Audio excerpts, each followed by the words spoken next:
All right, everybody. It's the span of 20 minutes or so that you've all been waiting for. Hopefully it's 20 minutes or less. And that is Q&A time. So you sent me your questions. The occasion for this Q&A is not yet at 600 subscribers. And so let's see what we got. Let's see what Q's you got. Let's see what A's I can provide. Starting from the oldest, working our way to the newest. Beginning with When Eagles Dare. He asks, do you ever think, he or she, I should say, don't know for sure, do you ever think that the ruling class on one hand is extremely intelligent, but may end up destroying the planet and thereby their own standard of living? Despite making themselves richer than we could ever fathom, that's something I can't quite understand. Even if they had an island or an entire country, it still doesn't make sense, because wouldn't you want to live in a world where the percentage of people and places are nicer than not? Like living in the most luxurious 10,000-foot tower surrounded by a toxic waste dump instead of a 1,000-foot tower surrounded by upscale subdivisions or something. So what you're asking here is why do they seem intent, if I could rephrase you, put you in my own words, why do the ruling oligopoly of the world seem to want to make the world an awful place, because when they have to live in the world, right? Even if they don't give a shit about anybody else, it would seem like it would be in their best interests to steward the world, in a responsible manner, so they can make things better for themselves. Good question. I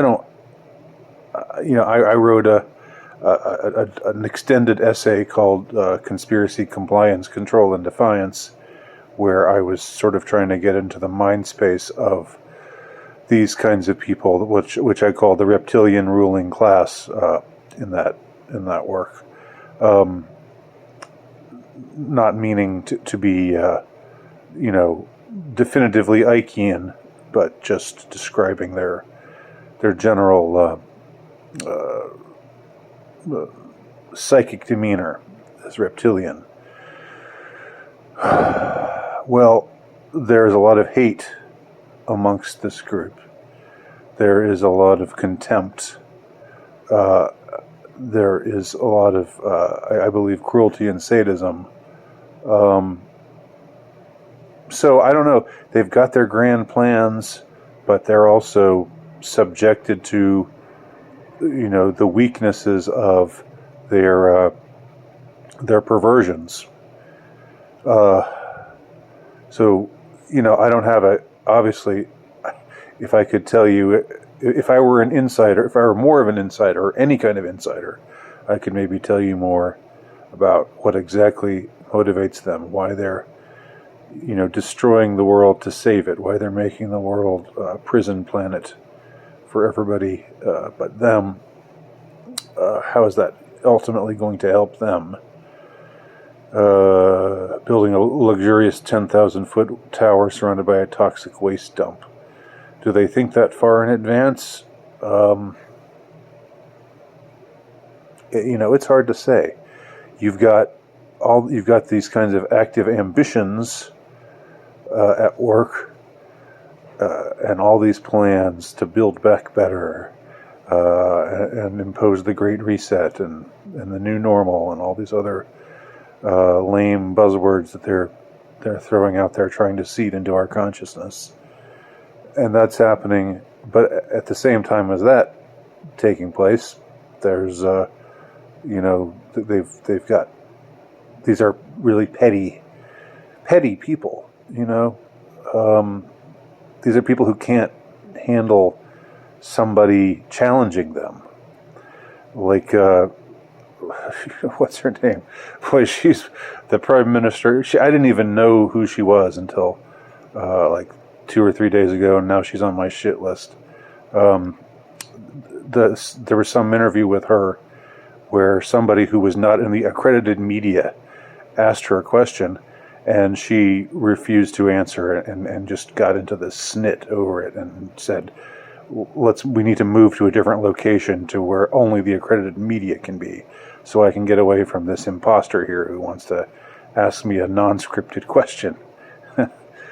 I mean, there you have it. So we should, I think a moral we should take from that is that we should resist feeling reverential towards them, seeing them as just some implacable force, some unstoppable juggernaut, because they are very much subject to the demons that drive them.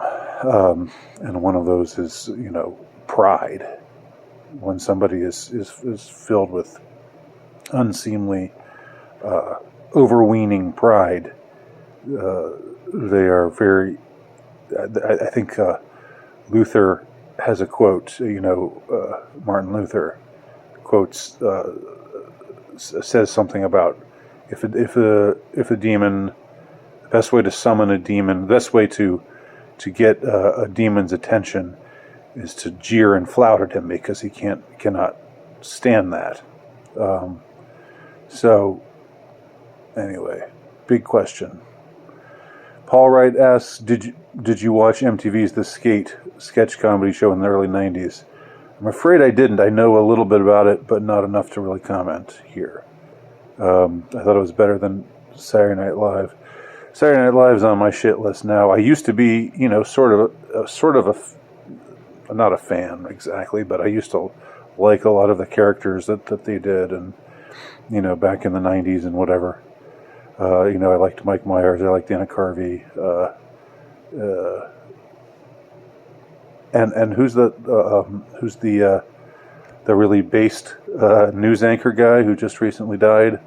I didn't know how based he was, but apparently quite so, quite a bit. But now, gosh, why would I ever watch that show?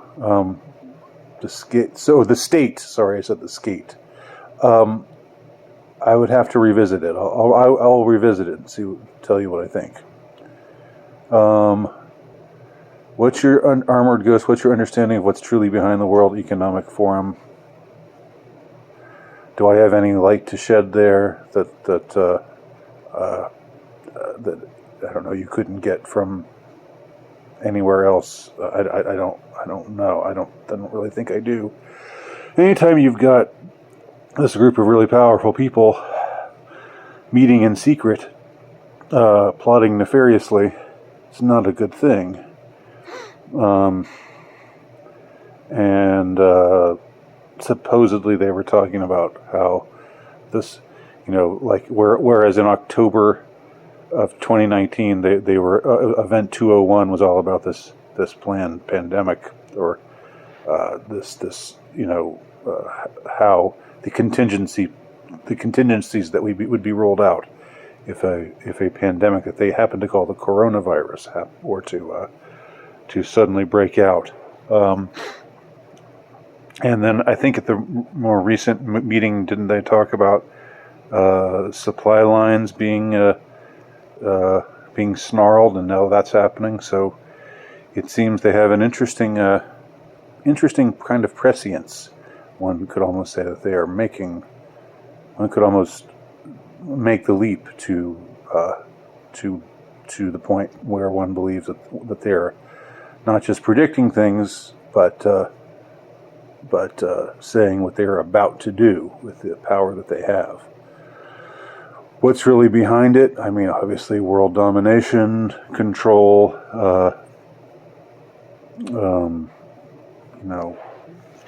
All the kind of normal things that I think we all already know. Having less than 600 subscribers means my channel won't be reported to the IRS. I don't make any money off of this channel, so I don't know how this would be any of the IRS's business, but I'm sure they'd be willing to make it their business, or maybe some other alphabet agency. Red pilled on the JQ. Blink once for twice. blink once for yes, twice for no. What if I blinked 1.5 times? So I blink and I squint on that one. I've covered this topic before. You should go back and look at my old Q&As when I get asked this question. I hate to go. I get everybody mad at me because the people who just think that this is the only thing that there is to talk about, they think I'm being a coward by not talking about it all the time. And on the other, of course, the other side. I guess maybe the other side wouldn't necessarily be represented among my viewership, but they're the ones who, if you ever mention anything about disproportionate ownership by certain ethnicities, they try to shut you down, and so the truth is somewhere in the middle. Just like everybody else, there are good Jays and there are bad Jays. I really, I don't think I don't think we're being dominated and controlled and tyrannized over by any one ethnicity, even if some are heavily represented amongst the power block. And me just saying that makes a lot of people really incensed with me. Something else that really irritates me about this whole thing, the JQ, so to say, is you can't talk. It's like some people just want to railroad the conversation into saying, "Oh well, X is a member of this ethnicity," or ever like you're talking about one thing, and then somebody else wants to lead you down this path to say, well, everything is just about this thing that I want you to talk about. I remember that happened with Pizzagate. Like everybody wanted to say, well, what ethnicity, I don't know. I don't know if any of the pizza, you know what ethnicity Anthony Weiner is. Yeah.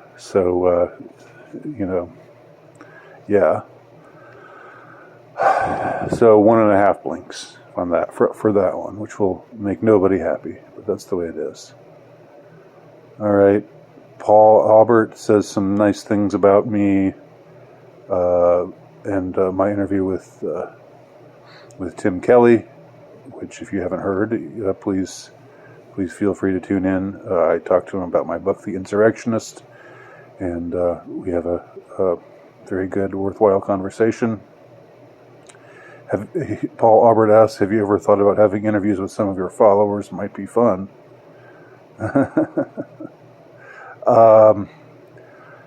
don't know. I mean,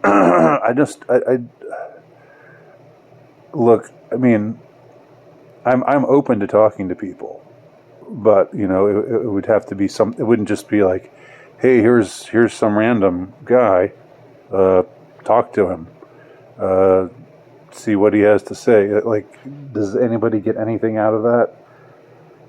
Look, if you want to start your own channel and say your thing, say things that you find interesting, or talk about things that you think are worthwhile to talk about, then do it. But the times I've striven to have interviews with people, it's been with people that I really want to have a conversation with. And I haven't really had that many interviews. I haven't really done that many interviews. I'd like to do more, or I'd like to do more like conversations with people. Paul goes on to say, I loved when you used to do the boiler room and was sorry it went the direction it did. Yeah.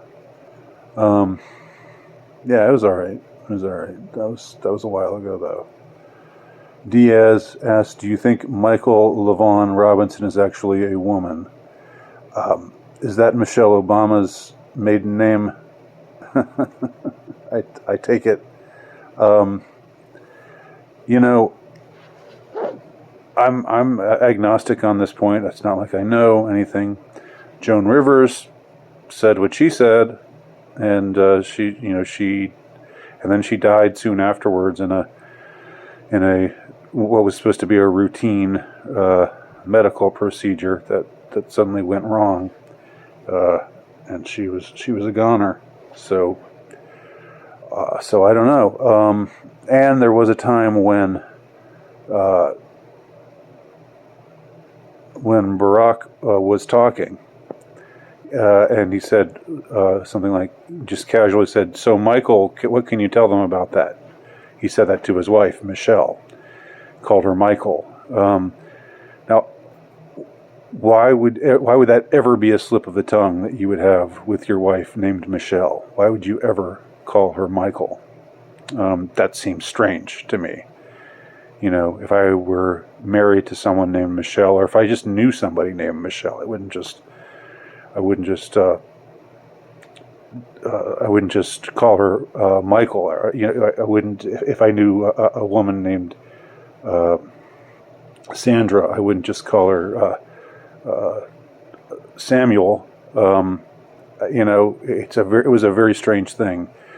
Is it a smoking gun? Of course not, but it's strange. It's strange. I'll give you that. Do you like PJ Harvey?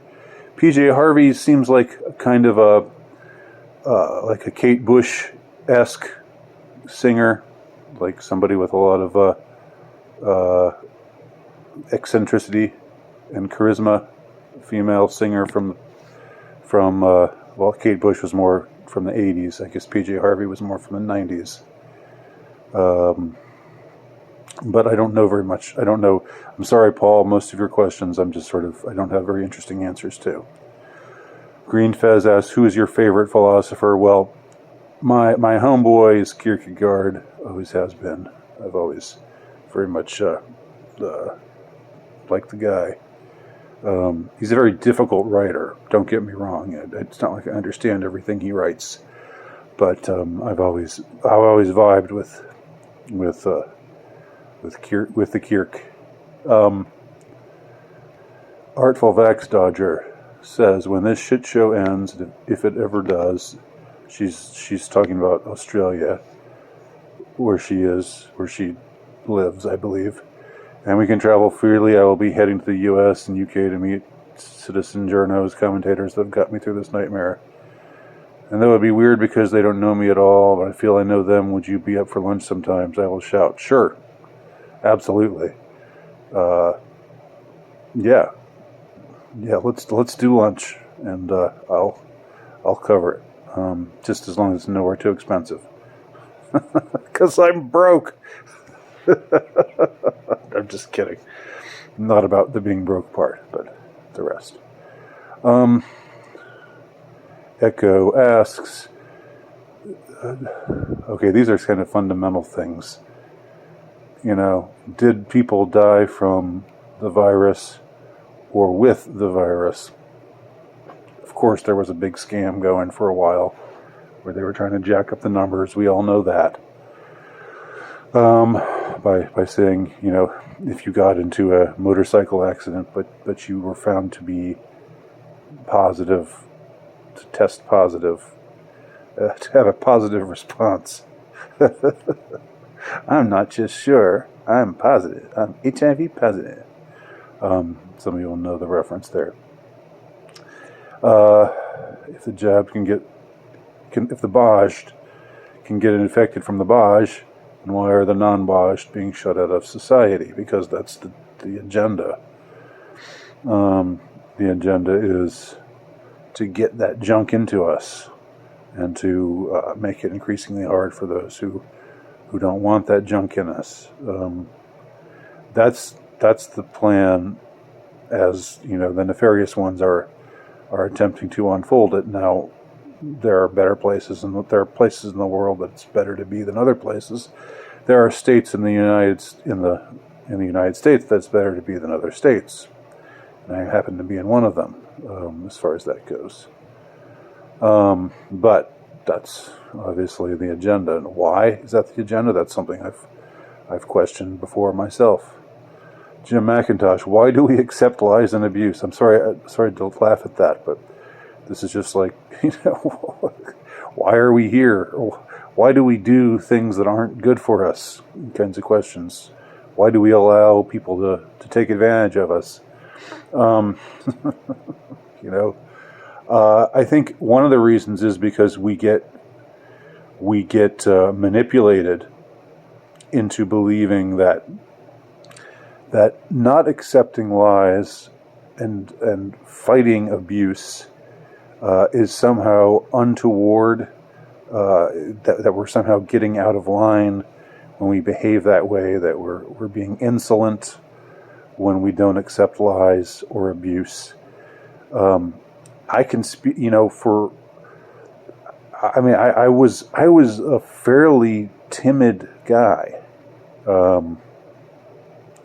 growing up. I was not really taught to be to be a questioner of authority, and I think it's like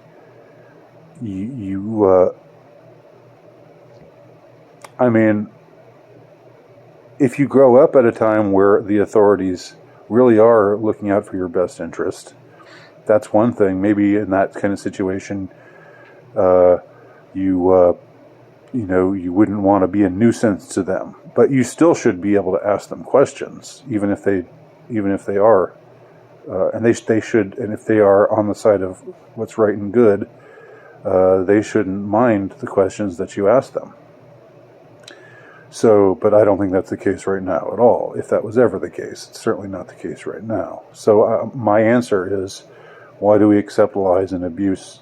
Because we're taught to, because we get manipulated into thinking that if we do otherwise, we're being again insolent, we're being obnoxious, we're being annoying, we're being Karens, or whatever the equivalent would be for men, and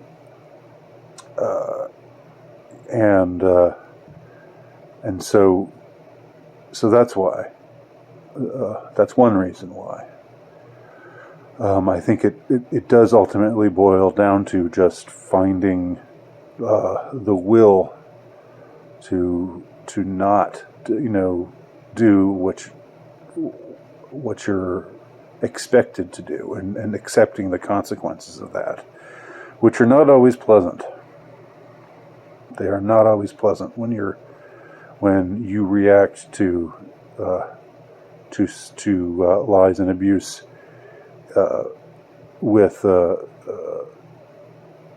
in a manner that is non-compliant, and people behave towards you as if you were the problem, as if why are you doing this? What's the matter with you? You're being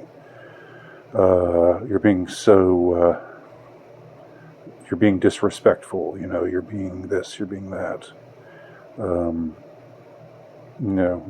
you lose friends over it, when people that who you think would stand by you don't, that's when it gets difficult. That's when it gets hard.